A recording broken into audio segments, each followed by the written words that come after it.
when I clicked the Pay Now button on the Canon 15-35 f2.8L, I thought to myself, am I crazy? This is so much money just for one lens. And I already had some prime lenses which already had a lot of this zoom range. I didn't need the lens. That's a lot of money. $2.5 grand. But let me tell you something. As soon as I put that lens on my camera body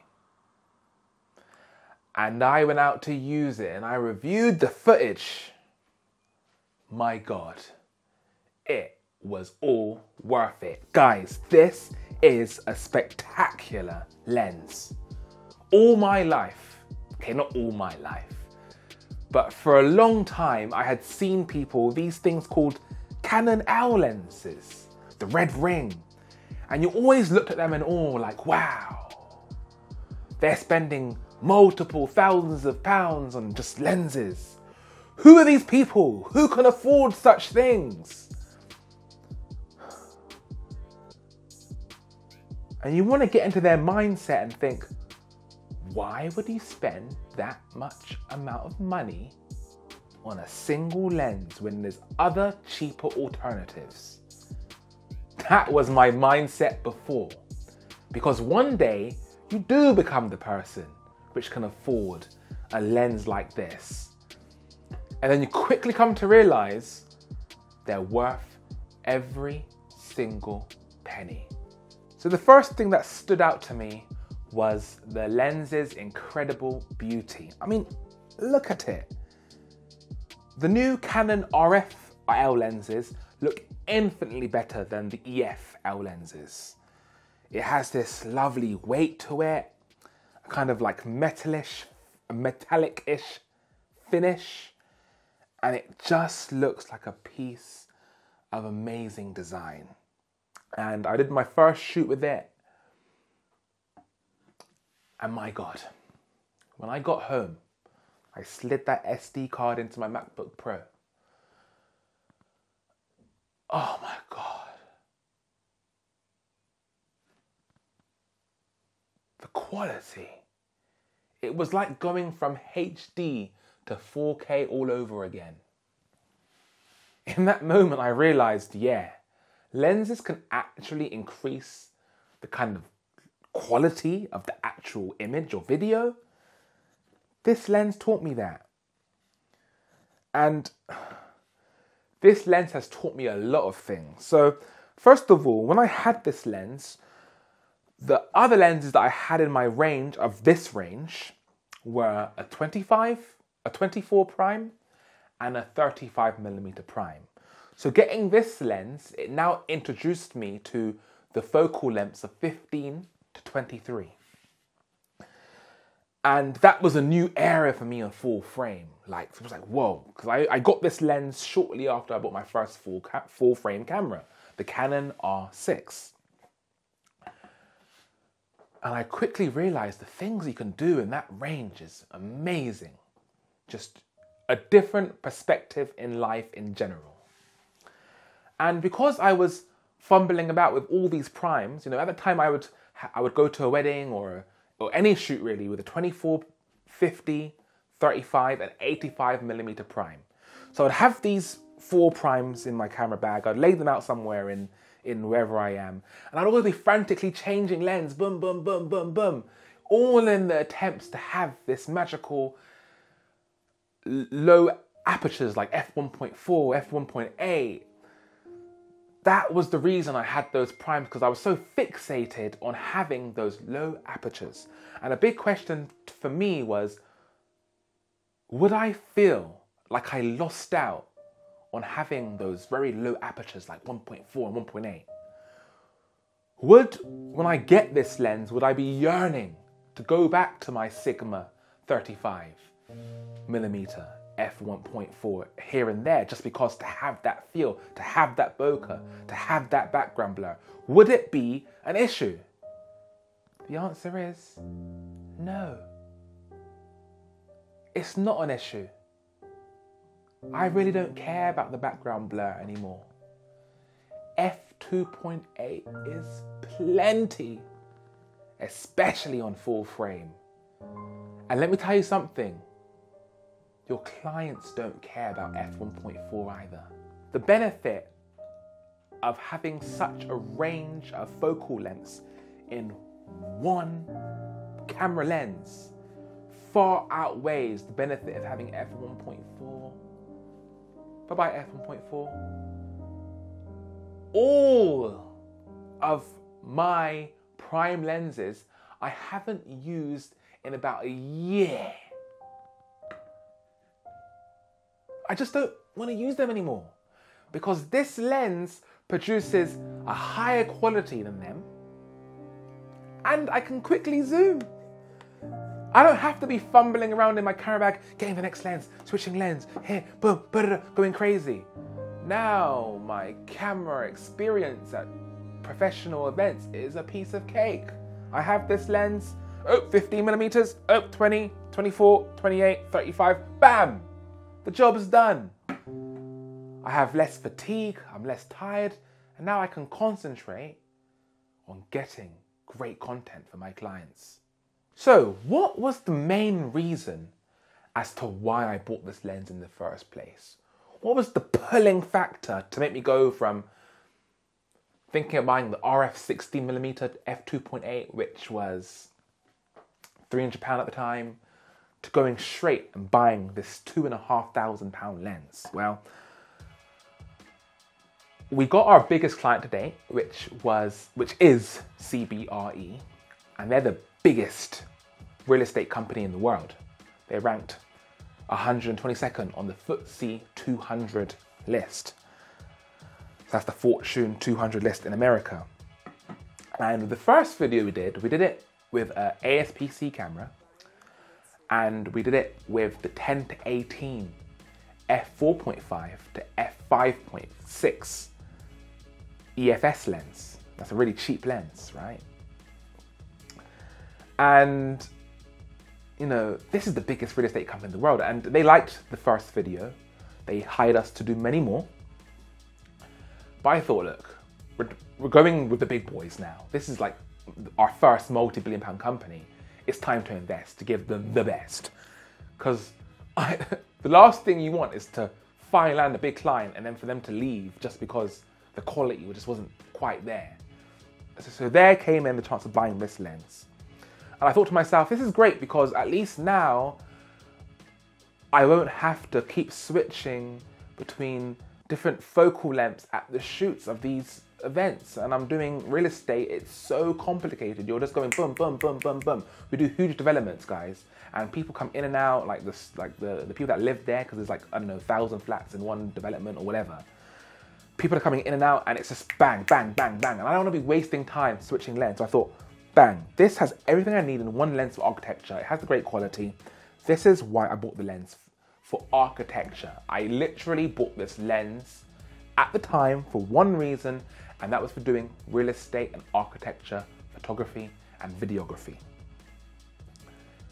However, once I actually got the lens in my hand, I quickly realized that there was much more I could do with this one lens.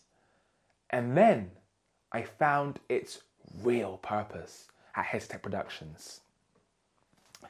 I took this to a party for the first time and I quickly realized, my God, this is the best party/event lens for videography out there on the Canon RF line right now. Nothing beats it. Because at an event, at a party, when you're doing dancing clips and all that, there's low space, you're trying to get around quickly. This lens does it all. 35mm is really what you want at as close you want for event type video, because you're not looking for that big background blur. You're not looking for that zoomed in kind of like talking head looks at an event. And when they start to party, you can go to 50mm and you can get real close because there's no space in a party. People are dancing all around you. I could be standing right here. The person that's dancing is like right there. And I'm capturing half of their body at 15mm. it was a game changer for me. I had everything I needed in one lens. And now when I do a party/event, I bring one lens. And that's the 15-35 f2.8. It's an absolute game changer in that regard. And it's so great not having to carry as much weight in your backpack. Guys, when you're an amateur photographer and you do this like once a week or once a month, once every couple of months, you don't care about the weight in the backpack. But once you do this every single day like me, day in, day out, you can feel in your weight in the backpack the small differences of removing even a small 50mm lens, removing a few batteries from any weight saving you can have is a plus.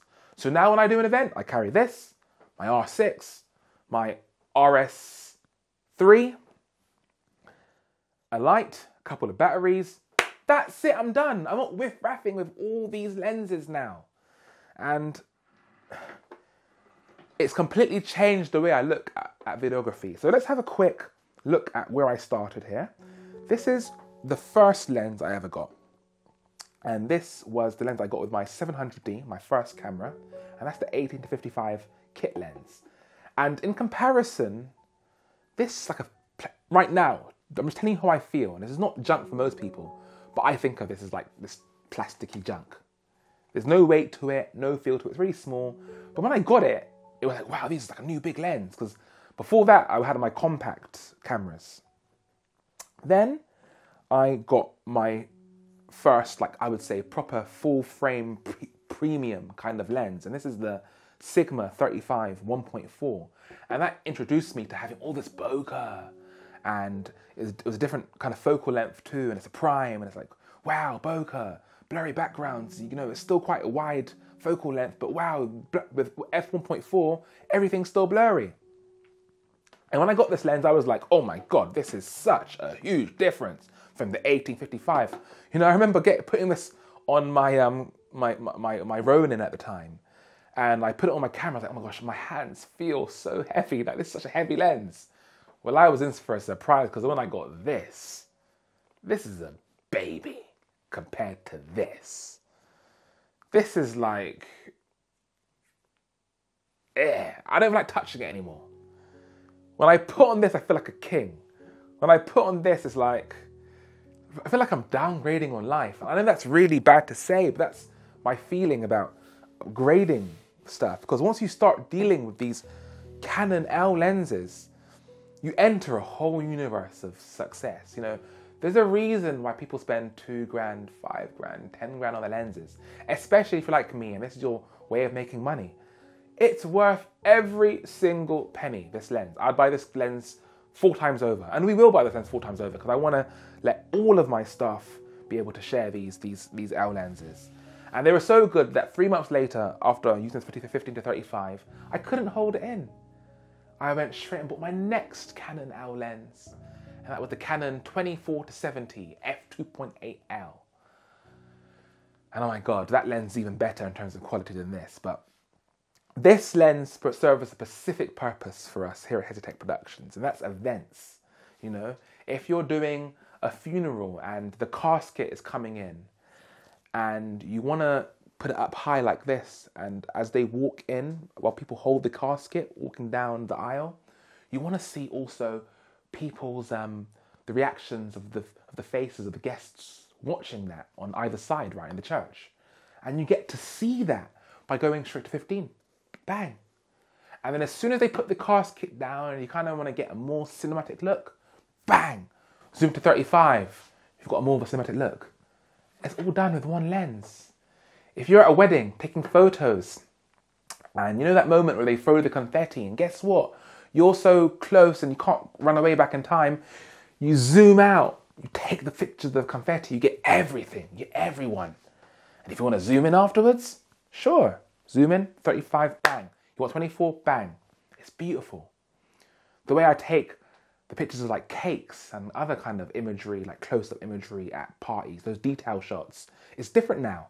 I can go to 15, I can go really close like this. and then take it at f2.8 and make whatever I'm looking at, like the cake, really stand out, make it look really large, make it look really impressive. So right now, what I want to do is put the 15 to 28, 15 to 35 f2.8 L lens on one of my other cameras here. This is the Canon EOS R7. I'm going to slot it in there like that, and I'm just going to explain to you guys the feeling you get when you put this lens on your camera. And the first thing you feel is this huge pressure of weight, and you feel like, wow, you feel like important. It's like, yes, I am here. I am ready to take photos. I am your premium videographer. I am your premium photographer. Here I am, Head to Tech Productions. It makes you feel really good. You know, I don't get the same feeling from these other two lenses right here. This lens makes you feel premium. It's huge. And your clients will notice this, and they will think of you as larger than life. They will think of you as more premium, just by the mere look of it. I've had so many comments on the look of this lens. In practice, however, you know, when you do handheld shots of this lens, you can get really stable footage because it's so heavy, it stabilizes way more easily than these little flimsy, plasticky lenses. It's very front heavy, but you get used to it. In fact, my arms have kind of got more bigger because of it. I have not regretted a single moment with it. I just love the lens. In fact, this is the most used lens right now in my arsenal. I don't use any other lens as much as this. The only other lens that I use on a regular basis is the 24-70, and that has a Pacific Route 2. I use that lens if I'm doing photos, event photos. And that gets me everything that I need. I really don't like shooting that wide with photos. From like 20mm onwards, I don't like the look of shooting that wide with photos because you get the kind of distorted look. It doesn't look good unless you're doing it for a specific type of shot.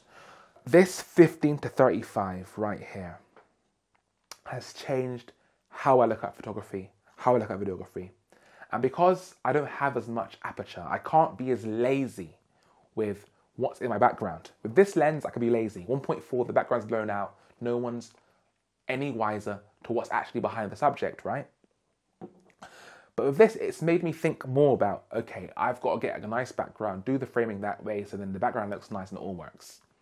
But that being said though, the bokeh is more than sufficient at 2.8. I just don't, I am never, ever at a shoot and thinking, you know what guys, I am dying for f2, for f1.8. I wish I could have the f1.4 now, this would be so helpful. It's never occurred to me.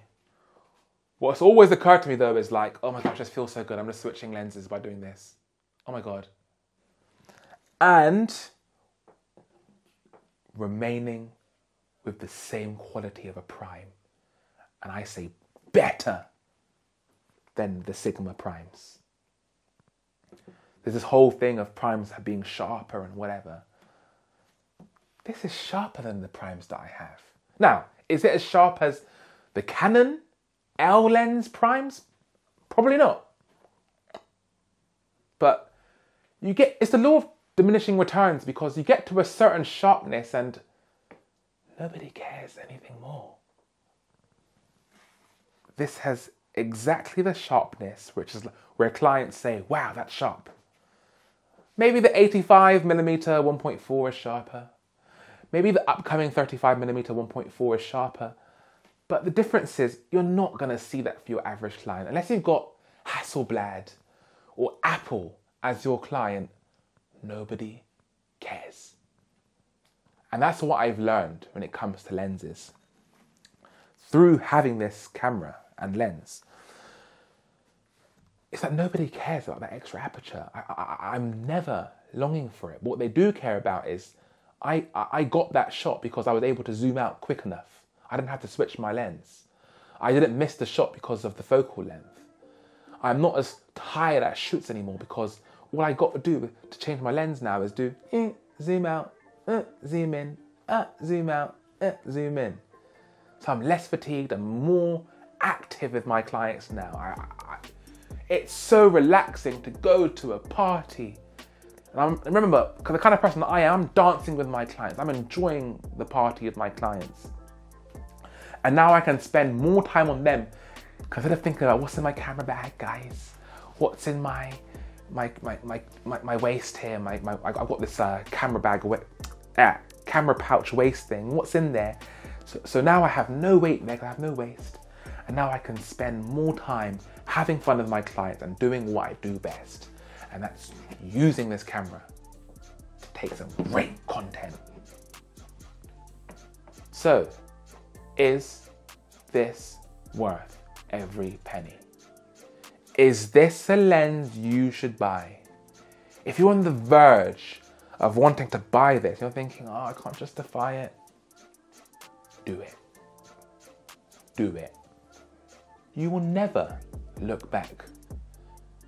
This is some of the best glass, these OWL lenses are some of the best glass that Canon has ever made. We are at the forefront of lens technology.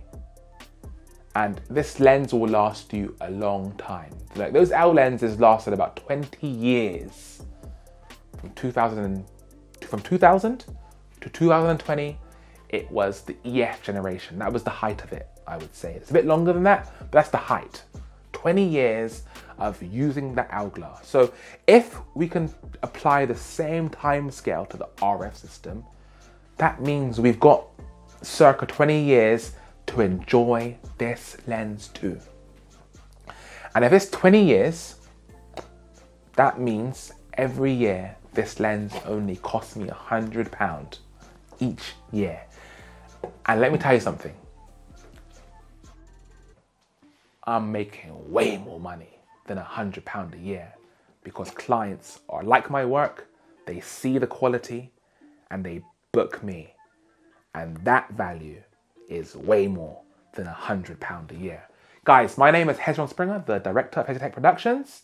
Have a great day and I'll see you in the next video.